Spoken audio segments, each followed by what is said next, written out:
Hey there, Fatman here, and welcome to ZeitgeistOG. Today I'm coming at you with another movie review, and we are going to take a look at Star Wars Episode 9, The Rise of Skywalker. And the one thing this movie effectively does well for the Star Wars universe is end the Disney sequel trilogy. Until the next inevitable trilogy, that is.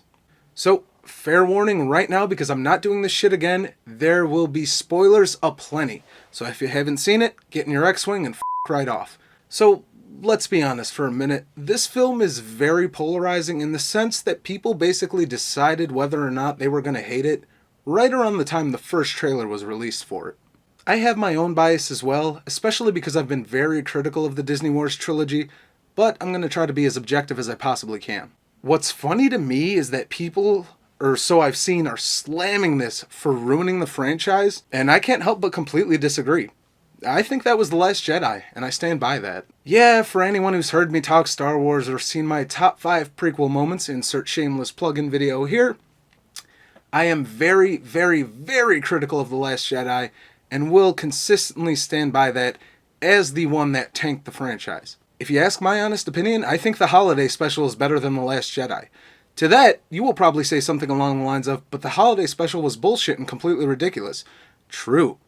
But to that, I will refute with, so was The Last Jedi, and it had moments on par, as cringy as the holiday special, only difference being, Last Jedi took all those moments seriously. So in short, that's what tanked the franchise, not The Rise of Skywalker. That's why I can never understand when people were claiming it as the franchise ruiner.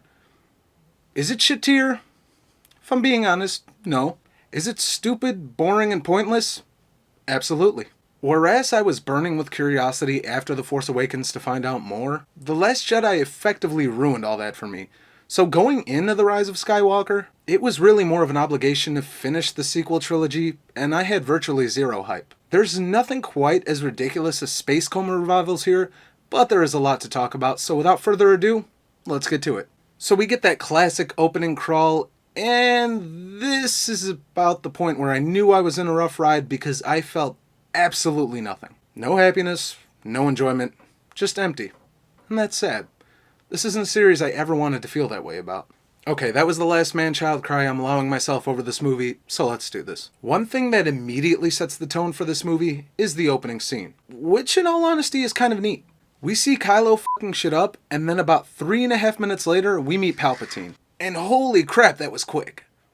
I'm not exaggerating. We meet His Holiness super quick, and that's a problem the movie juggles with throughout its 2+ hour runtime. The pacing is all over the damn place. Everything either moves super quick without enough time to digest what you're seeing, or super slow to the point where my brain started wandering off and just kept thinking, holy shit, can we be done with the scene and move on, please? Now here's a fun game we can play. Let's start a rushed patch job counter in the corner of the screen to chart how many times this movie tries to say, hey, remember that stupid thing in Last Jedi? Well, we're fixing it. Quick fix. That's another glaring issue in this movie, is they keep trying to justify or retcon the things that people hated about The Last Jedi, but it comes off more like putting a band-aid over a stab wound. The patch jobs are never really executed properly and are never satisfying, which ties into the pacing movies that this movie would have even without trying to fix all the crap from Last Jedi. Example 1. Palpatine reveals that he made Snoke, and we pan over to a literal jar of Snokes, to which the audience gets to breathe a collective sigh of, sure, okay. See, audience, it's okay that he died pointlessly and we never got to know a damn thing about him. He was just a clone. Fun. We then move over to Rey training on the Rebel base, and the Rebels all pick up on the threat of Palpatine, and wouldn't you know it, another pacing issue. Man, we're off to a hot start. The dialogue here makes you feel like you skipped a movie, as everybody already seems aware of Palpatine's return and acts like this was the grand plan from the beginning. I know it was addressed in the opening crawl, but it still feels like it kind of shows up out of nowhere. But my absolute favorite part about this scene, and yes, I'm being sarcastic, is some background character that we've never seen before, and even if we have, he's not memorable at all, saying something along the lines of, he's back. Maybe some cloning technology, or some dark Sith powers we've never heard of. And that's it. For the whole movie. I kid you not, this throwaway garbage-ass line is the only attempt at explaining how Palpatine survived any of it. I would have loved, absolutely loved to be in the writer's room for this session. Okay, boss, we need to bring Palpatine back to justify Rey's origins, but I'm not exactly sure how. Reasons! What? I don't know. Sith cloning, spooky Sith stuff, yeah, that's how he's back. But he was thrown into the bowels of the Death Star, exploded, and then the Death Star itself exploded. Hey, stop trying to make me think. I don't like thinking. If I gots to do thinking, that means we gotta come up with something new. Go with that. Now where the hell is my paycheck? Anyway, Rey, Finn, BB-8, 3PO, Poe, and Chewbacca head off to Pasana. I don't know, it always sounded like Pasadena. They head off to Pasana to find a wayfinder that will lead them all to the Sith planet so they can confront Palpatine. Afterwards, they're found by First Order troops, or Final Order as they're being referred to now, and ex-machina'd by none other than Lando Calrissian, who, if I'm being completely honest, looks like he doesn't know where he is half the time. And that's sad.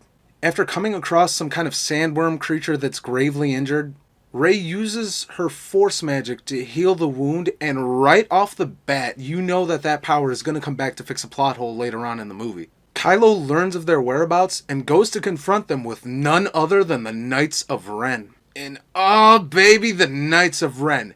This is going to be good. One of the few really interesting things that The Last Jedi skipped over and Rise of Skywalker is doing right. We finally get to see the Knights of Ren. They're gone.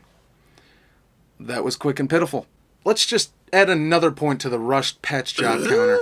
To be completely fair, we do see them in another battle towards the end, but why not just have the Knights of Ren instead of Stormtroopers? There's nothing new to add to the Stormtroopers, and we already know all we need to know about them. Chewbacca gets kidnapped by the Knights of Ren, and Rey and Kylo have a tug-of-war, using the Force, of course, over the transporter that's carrying him away, when Rey out of nowhere shoots Force lightning from her hands. And damn, I'm not gonna lie, that was pretty cool. That sequence woke me up in the theater, and is admittedly a pretty sweet scene. Chewie dead? Nah, Chewie no dead. We found that out about 4 seconds later, pretty much obliterating all of the tension, but contrived tension for the win, I guess. The group finds a dagger inscribed with Sith text that can point them in the right direction. But 3PO's program forbids him from translating the text. Ain't that convenient? So they travel to Gajemi to find a hacker who can break into 3PO's memory and get the... Oh my fucking space Jesus, they are doing the casino bullshit from The Last Jedi again, aren't they?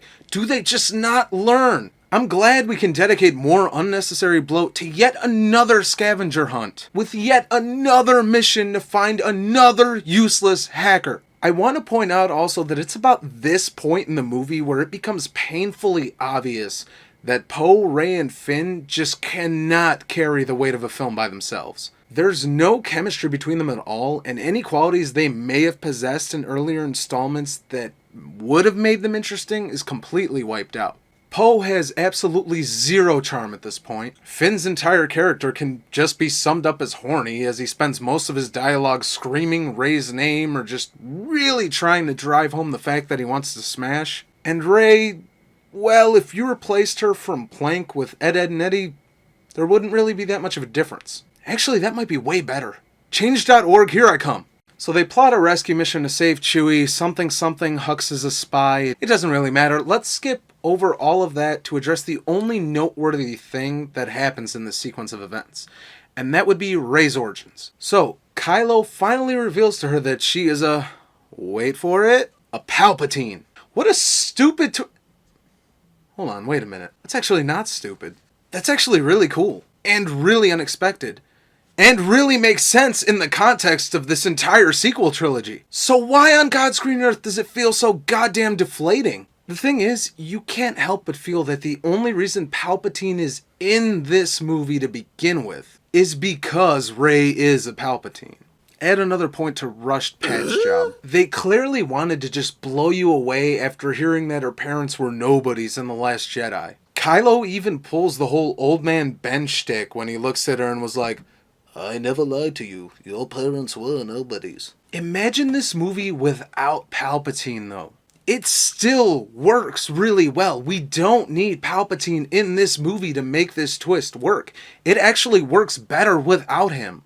You've seen Rey grapple with dark force powers throughout the sequel trilogy. Hell, Luke even refused to train her initially because of the strong connection to the dark side of the force that she had. It all makes so much sense. It's one of the few things in the sequel trilogy that does. But needlessly inserting Palpatine into this movie takes so much of that away, as it's basically an admittance that you as filmmakers didn't think that that would be enough and didn't have enough confidence in that choice. Even the Force lightning scene from earlier now makes complete sense and fits into this context that you've set. There's a beauty in simplicity, and that's a struggle that this new trilogy has had since day one. Snoke could have still been the main villain. We could have learned more about him in this new movie had Palpatine not been there. Maybe he even had some inside knowledge or something about Palpatine that we previously hadn't heard. And that could have been a great moment of revelation right there for both Rey and Kylo Ren. We would have had a new and interesting layer to add to the Star Wars universe. And instead, we get what's essentially a rehash of the twist from Empire Strikes Back and Return of the Jedi, just done a lot worse. The group then travel to the remains of the second Death Star, where Rey does find a Wayfinder, which Kylo Ren then later destroys, making the whole thing feel kind of pointless. That's another theme in this movie. But this does lead to, and I'm just going to admit it, a beautifully choreographed, pleasantly executed, high stakes, and fully engaging and entertaining lightsaber battle between Rey and Kylo Ren among the wreckage of the second Death Star. Until they screw it all up. Are you noticing a theme here yet? Because I am. During the fight, we randomly, and I mean random, like completely out of nowhere, cut back to the Rebel base, which at this point we probably haven't seen in about 35 minutes, to Princess Leia getting up from a monitor where I guess she was watching them. It doesn't make a lot of sense. And the same background character from earlier who spewed the nonsense about the Sith cloning shit going, well, the princess knows what she has to do. And then Leia lays down and dies. I'm not exaggerating. That's exactly what happens. What? Yeah. And then I laughed. That's not the reaction I was supposed to feel there. Not only was this completely out of nowhere, but it's cared for so little. It's done so sloppily and rushed so terribly that it was the only pure rage-inducing moment for me while watching this film. Leia is such a legendary character, not even exclusively to the Star Wars universe. She's a generally well-known character. And to see this handled in such a throwaway manner, especially after Carrie Fisher's real-life death, was almost insulting. Leia apparently had called out to Kylo Ren through the Force using the same ghost projection bullshit Luke did in the last movie, and both Kylo and Rey sensed this during the fight, which gives Rey the advantage to stab him and win the battle. Then she kneels down and heals him with the same Ex Machina bullshit she used on the sandworm earlier, and I fucking called it. I knew that was going to come back. Rey flies off to Luke's hidey hole planet to destroy her lightsaber, but Force Ghost Luke catches it, and in return gives her Princess Leia's lightsaber. Apparently, right after Return of the Jedi, Luke was training Leia to be a Jedi and be fully trained in the Force. But Leia foresaw all this happening so many years later and decided that the only way to save her son would be to ditch her training before she was completely trained in the Force and sacrifice herself for her son. Or something. I don't even really care about that. What my brain was more focused on the entire time was this. Oh, Leia was Jedi trained. That's why Leia survived space coma, 'cause she's Jedi. It makes sense now. Add another point to rushed patch job counter. I can understand that maybe they didn't have enough footage to work with here. I get that. But killing her in The Last Jedi or even off screen before this movie takes place would have been so much better than having to watch her character be spit on for this entire fucking movie. Again, we get a bunch of cool ideas that would have worked had they been handled with more care. Leia being trained in the Force, for example, is a really cool idea, but it has an extremely sloppy execution. On the flip side of this, Kylo has a meeting with Han Solo, who isn't a Force ghost. It looks as if Han himself is actually standing right in front of him, and they never really explain that, so I don't really know what gives with any of it. Either way, the scene mirrors the I know what I have to do, but I don't know if I have the strength to do it thing from The Force Awakens when Kylo killed Han. And yeah, I'm not made of stone. This is a really good scene. I think it speaks more to the fact that Harrison Ford is just so badass in the role of Han Solo, but even Adam Driver is cranking up the emotion here. He effectively comes back to the light side and chucks his lightsaber in the river, which in hindsight isn't that good of an idea considering you're about to go fight Palpatine, but whatever. We arrive at the big showdown, and honestly the end just being so close in sight is such a happy feeling. Lando brings a fleet of backups to fight Palpatine's final order Starfleet destroyer thingies, and honestly, why has he waited this long to use them? Each one can destroy a planet on its own. Rey goes in to confront Palpatine, and Kylo has a little run-in with the Knights of Ren. Would have been nice if you didn't chuck your lightsaber in a river, wouldn't it? But again, I'll be honest, in another really entertaining scene, Rey uses her and Kylo's pre-established Force connection thingy to give Kylo Leia's lightsaber to use in the battle. And man, does he fuck those knights up.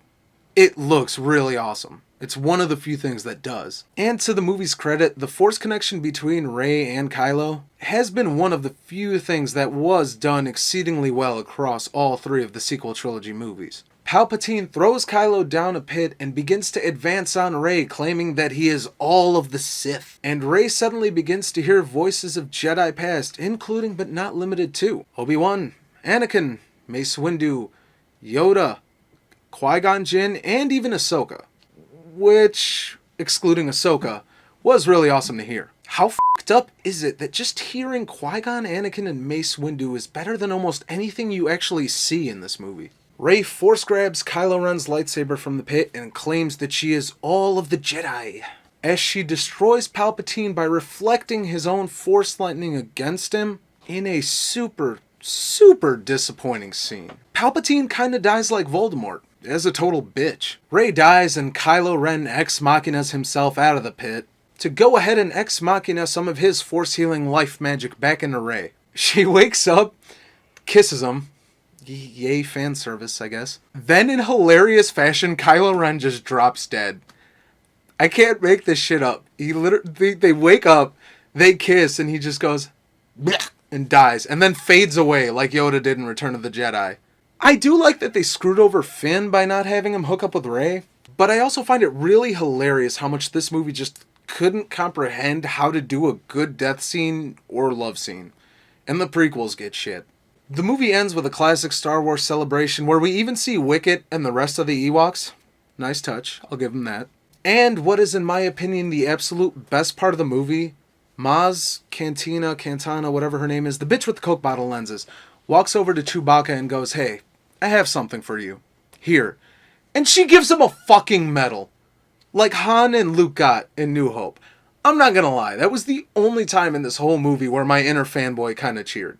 Fucking finally, he deserves a medal. Chewie always deserved a medal. So Rey goes to Tatooine to bury Luke and Leia's lightsabers, which again, hindsight, not that great. You have at least 7,000 more years of Disney reboots to go through. When some random hobo lady just pops out of nowhere asking her name. Like, out of nowhere, when we get the establishing shot, she lands outside Luke's home, it's completely deserted, and this random hobo bitch pushing a cart comes out of nowhere and goes, who are you? And she goes, Rey. Rey what? Rey looks off into the distance and sees the Force ghosts of Luke and Leia and goes, Rey Skywalker. And the movie ends with her and BB-8 watching the twin suns and me whispering, go fuck yourself under my breath, and we call it a wrap. So that was Star Wars, The Rise of Skywalker. Is it absolute dog shit? No. Is it bad, stupid, and pointless? Yeah, absolutely. For a movie where so many things happen, nothing really happens at the end of the day. Interesting ideas are abandoned almost as soon as they're introduced, and a good chunk of the movie is spent just trying to fix things from The Last Jedi, but never in any kind of satisfying way. There is a good action scene or two, a stellar performance from Adam Driver as Kylo Ren, who by the end of it was really the only character I gave a shit about, and some long overdue moments, but at the end of the day, the pacing is all over the place. So much time is just wasted scavenger hunting or finding a way to get from point A to point B. They fumble the death of one of the most important characters in film. And worst of all, in my opinion, this trilogy has spent so much time shitting on all of the old characters and moments that we loved, only to wind up just copying them for their own trilogy, but doing them 1,000 times worse. This sequel trilogy never had any kind of sense of direction, and that just never allowed for a cohesive story to be told. And in my opinion, the only upside here is that it's finally over. Until Palpatine comes back from the dead again or something, you never know. Star Wars The Rise of Skywalker gets a 4 out of 10. That's about the best I can do with it here. And for you Star Wars fans out there, at least we still got Mandalorian. I am Fatman, and thank you for tuning in to another review. What did you think of The Rise of Skywalker? Was it the franchise ruiner that so many are claiming it to be? Or was it just another shitty drop in an already dead bucket at this point? Let me know what you thought. You liked, hated it. As always, subscribe and hit the little stupid ass bell, and we will catch you next time.